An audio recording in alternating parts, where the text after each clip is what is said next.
भगवान विष्णु मंगलम गरुड़ध्वजा मंगलम पुंडरीकाक्षाय मंगलाय स्तनोहरि। भक्तों, आज आपको एक ऐसा उपाय बताऊंगा जिसके करने से आपके घर की दरिद्रता बिल्कुल दूर हो जाएगी। मेरे द्वारा जो भी उपाय बताए जाते हैं उनका सीधा सा मतलब होता है कि कहीं ना कहीं किसी धर्म ग्रंथों से लिए हुए वो उपाय होते हैं। आज श्रावण मास का प्रथम दिन यानी कि प्रतिपदा तिथि है, इसलिए आपको बता रहा हूं कि आप लोग काफी समय से परेशान चले आ रहे हैं और उस परेशानी का कोई भी उपाय आपको नहीं मिल पा रहा। क्या करें क्या ना करें, सब कुछ करते हुए भी कहीं से भी कोई सहारा नहीं लग रहा है। मैं आपको एक विशेष जानकारी दूंगा कि व्यक्ति के घर में परेशानी कब आती है और क्यों आती है, किस लिए आती है। हम लोगों को ये पता नहीं चल पाता कि हमारे घर में ये परेशानियां किस लिए आ रही हैं, क्या कारण है। कारण स्पष्ट रूप से ये होता है कि या तो आपके पितृ आपसे नाराज हैं या फिर आपकी कुल देवी आपसे रूठी हुई है, कुल देवता आपके रूठे हुए हैं। ये दो कारण बहुत विशेष रूप से होते हैं। आज मेरा गला कुछ काम नहीं कर रहा है इसलिए, क्योंकि सस्वर में मैंने अभी सुबह को रुद्री का पाठ किया तो गला कुछ गड़बड़ है। फिर भी मैं आपके लिए एक ऐसा वीडियो तैयार कर रहा हूं जिसको आप यदि समझेंगे, जानेंगे, तो आपके घर में, परिवार में जो परेशानियां आ रही हैं, आपके साथ गुजर रही हैं, उन परेशानियों से आप मुक्त हो सकते हैं।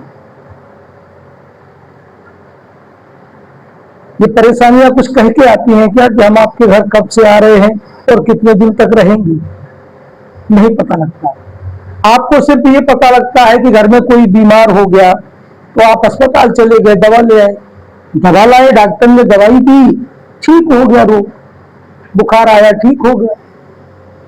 उसके बाद में फिर वही बुखार किसी बच्चे को लग गया, किसी अन्य व्यक्ति को लग गया, यानी कि ये चलता रहता है क्रम।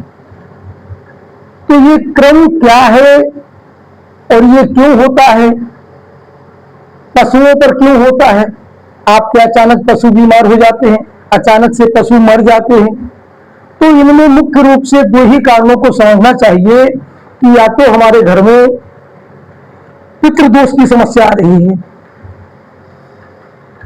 या फिर हमारे कुल देवता या कुल देवी हमसे रूठी हुई है।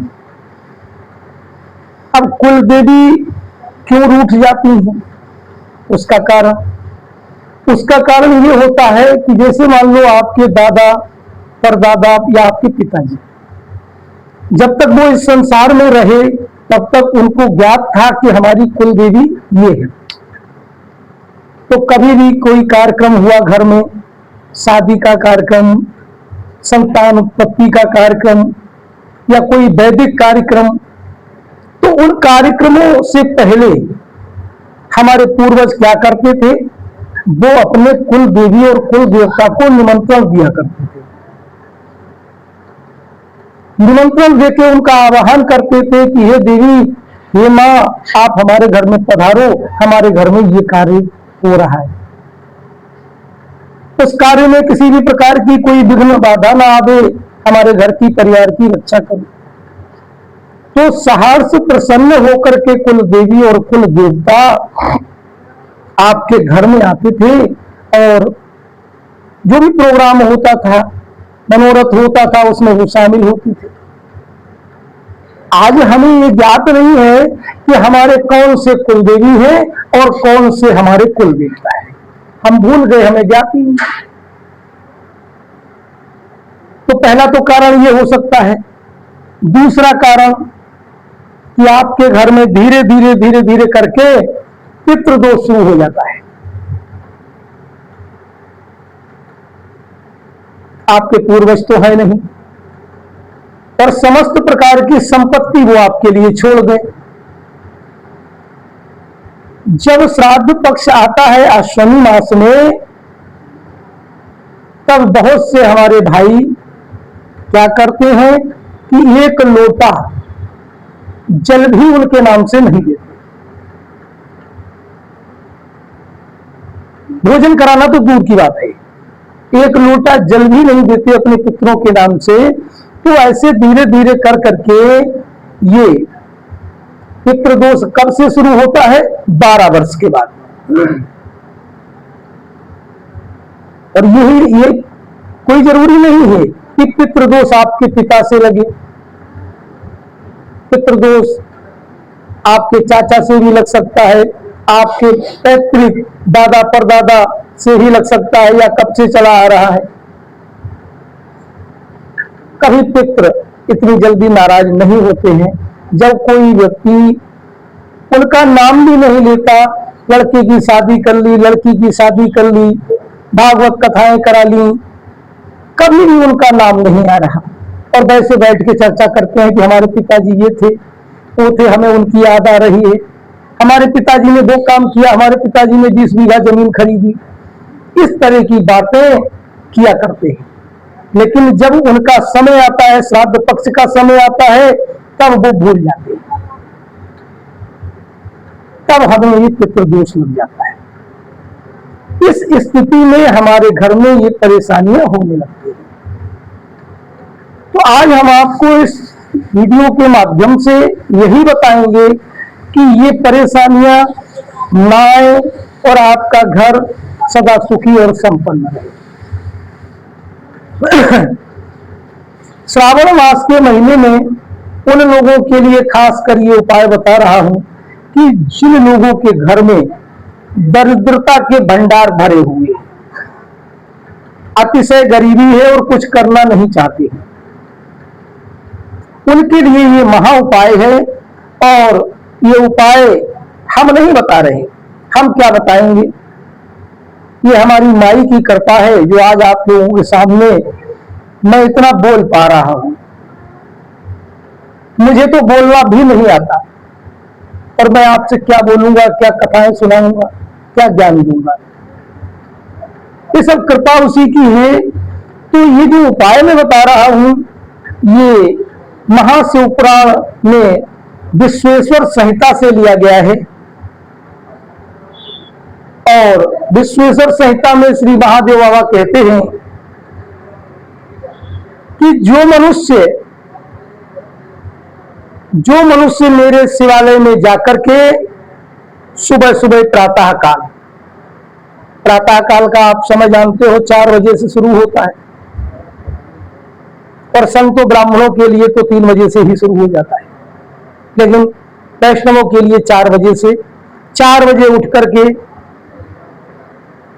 भगवान शिव के मंदिर में यानी शिवालय में जाकर के उनको क्या काम करना है बताओ। आपको भी ज्ञान होगा कि सुबह उठ करके क्या कार्य होता है। सुबह उठ करके आपके घर के जो नजदीक शिवालय हो, उस शिवालय में जाकर के आपको झाड़ू लगानी है। यदि आप नित्य प्रति का नियम बना लेंगे तो पहली बात यह है कि सुबह सुबह सबसे पहले जब आप शिवालय में जाओगे तो हमारे बाबा भोलेनाथ महादेव से आपका साक्षात्कार होगा, उनके प्रथम दर्शन आपको मिल जाएंगे, इससे आपके भाग्य के द्वार खुलेंगे। दूसरी बात, जब वो ये देखेंगे कि ये भक्त मेरा नित्य सेवा करने के लिए आ रहा है,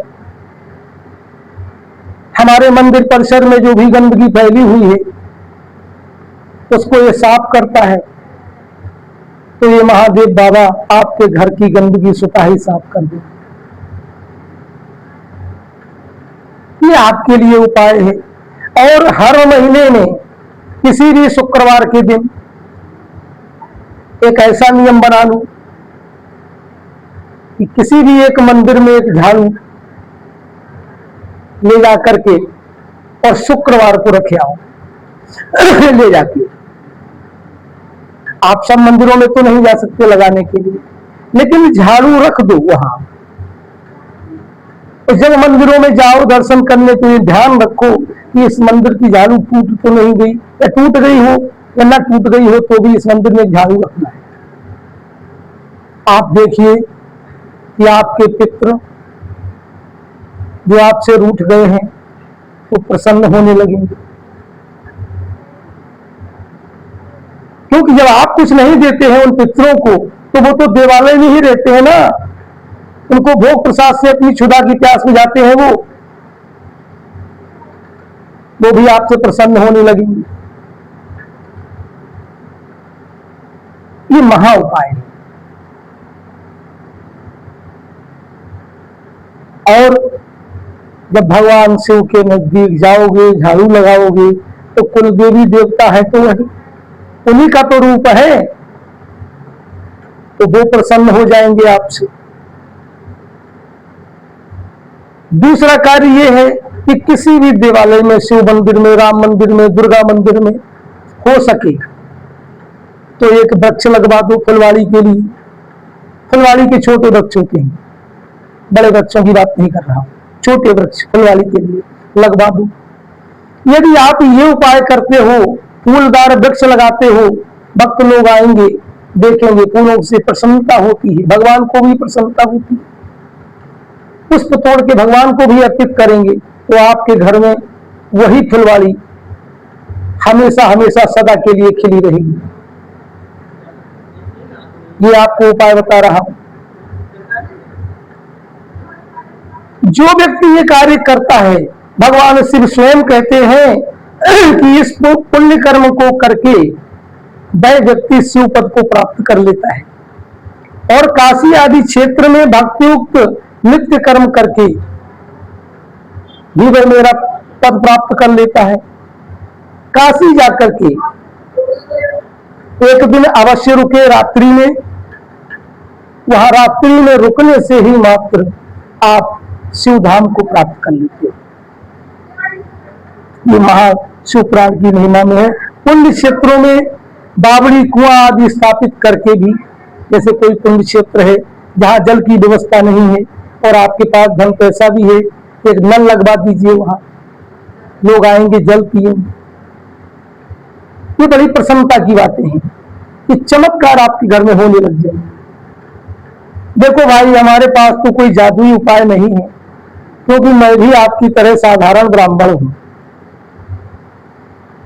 जो वेद शास्त्र हमारे बताते हैं वही हम आपको बताते हैं, लेकिन इनमें कुछ भी असत्य नहीं है, ये सब कुछ सत्य बातें हैं।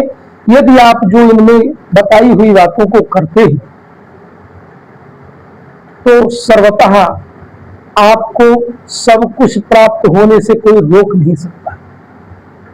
जैसे आप बनारस में गए, बहुत से लोग कैसे जाते हैं बनारस में पिकनिक करने, महादेव बाबा का स्थान है, दर्शन करो, आनंद लो। गंगा के किनारे क्या करना चाहिए?